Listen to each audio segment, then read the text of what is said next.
那草快被烧到。帮草取暖啊。它明天就烧起来了。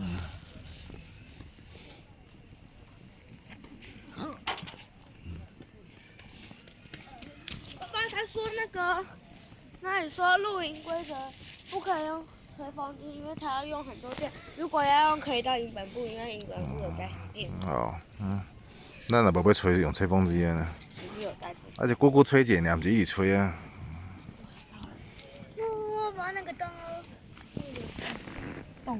这嘛是咧用啊，侪蜡。好啊好，即摆蜡上面做侪，毋通去用。不能再用。我要剥熟啦。你看拢滴落来啊。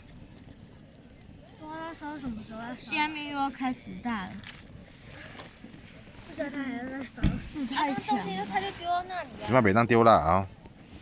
这什么原理？为什么可以让蜡和火直接就可以烧起来？温度过高，蜡本身已经到达燃点就烧起来了，它不需要再借由什么其他的助燃物，这个都本身自燃了。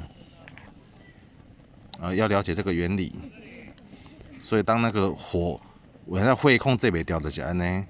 哦，你们玩火要懂得火的特性，就好像那个蜡烛，你们用吹也大概不能花嘛，可是当蜡烛本身蜡就已经燃烧的时候，你人就吹不熄了，就很危险了。